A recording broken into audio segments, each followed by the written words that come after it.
mga birds, welcome sa ating video. Ngayon mga birds ay meron tayong ipapagawa dun sa climber natin. Kasi may trouble or na-disalign yung isang antena natin nung bagyo mga birds. Kaya nawawala-wala yung signal ng isang pisonet natin.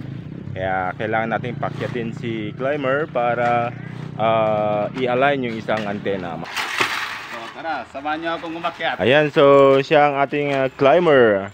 Kapag hindi ka pa nakasubscribe mga birds, meron pala akong update dito sa bahay.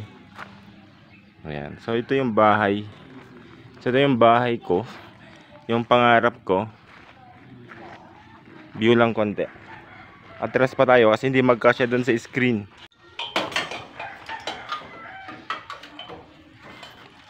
So sunod din tayo mga birds, kailangan natin umakyat.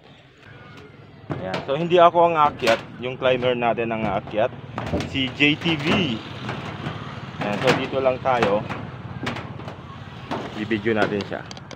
Okay, so in-instruct ko na kung ano yung gagawin niya. So bali yung pangatlo kasi bakit nagkaganon yung alignment. So yung pangatlo, dapat hindi dyan nakaharap yung pangatlo. Dapat dito sa bandang west nakaharap yan. Okay, so kailangan natin paakyat para magka-signal yung isang piso wifi natin dyan sa looban. So kailangan natin gumamit ng safety harness. Yan, para safe.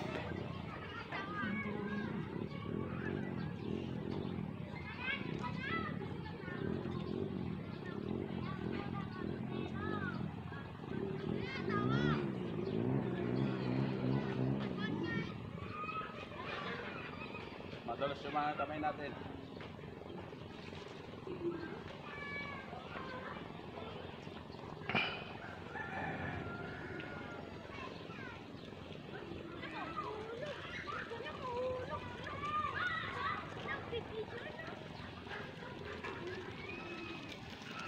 Tignan mo ako maluwag.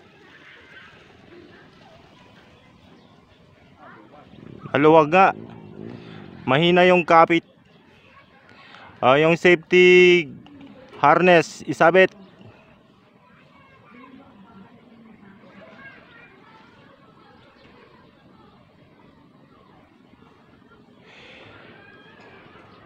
Okay, so safe naman na yan siguro. Kasi naka-hook na yung kanyang safety harness. So ang taas nito mga boards ay 12 meters. Tapos itong bahay ay nasa 8 siguro mga birds, 8 meters. Ayan, so nakita nyo yung kanyang inikot na antena. Hindi mahigpit yung higpit nung screw niya dati, kaya naikot ng hangin. Kaya nawalan ng signal. Okay, bumababa na siya. Okay, baba na.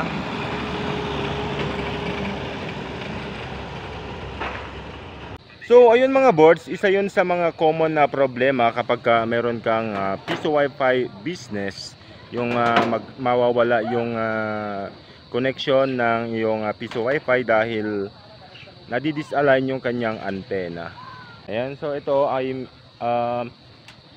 12 meters yung taas ng kanyang tubo na 1 1/4 yung ginamit ko noon mga boards, which is okay lang naman, pero mas maganda mga boards kung gagamit kayo ng tubo ay yung medyo mas mataba na siya ng konti, yung DDoS o kaya yung 1 1/2 pwede na rin. So i-check ko na rin yung ibang kinakapitan ng mga alambre. Ayan, saka itong alambre wala mga boards ay hindi to ordinary na alambre, yung alambre na hindi kinakalawang. Ayan. So para magtagal. Saka hindi ko na binidyo noon mga boards yung pag-install ko ng tower na ito dahil wala akong time. Wala akong time. So ako lang mag-isa niyan naglagay niyan mga boards.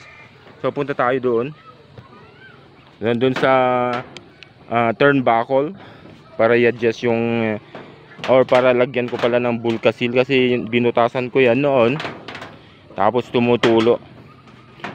May tulo konti. Ayan. So yun nga mga boards, ako lang ang nag-install nito. Kung ayaw niyong maniwala, bahala kayo. Basta subscribe na lang kayo mga boards. Ang hindi mag-subscribe, support.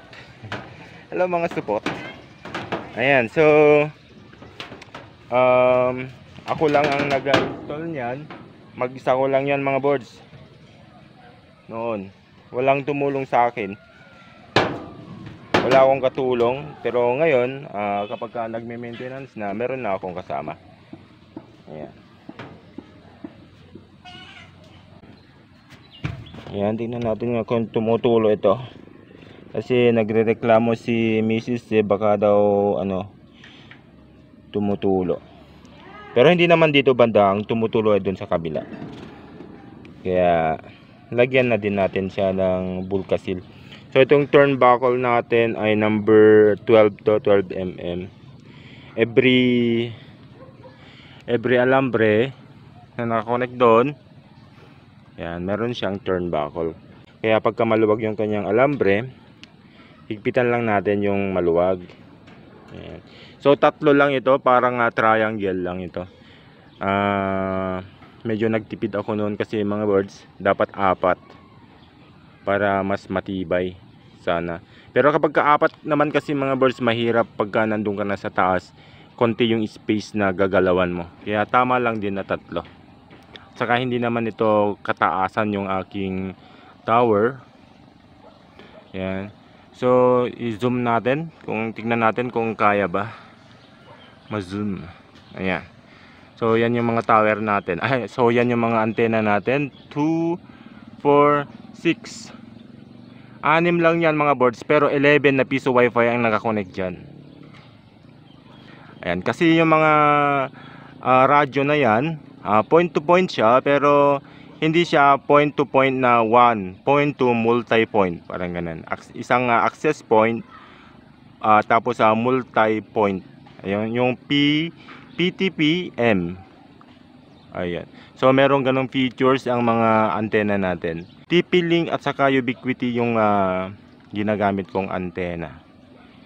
Ayan. So ganyan. Mukhang mababa lang, pero mataas yan mga birds. Okay, maglagay lang ako saglit ng Bulkasil. So ayan na mga birds, lagyan na natin siya ng Bulkasil. Hindi naman na siguro ito tutulo pa. Ayan. So ayan mga birds, kapag hindi ka pa nakasubscribe sa channel natin, back naman, subscribe. Ang hindi mag-subscribe, support. Kaya subscribe mga birds. Kaya pala mga birds, ito yung aking ex-girlfriend. Gusto niya support.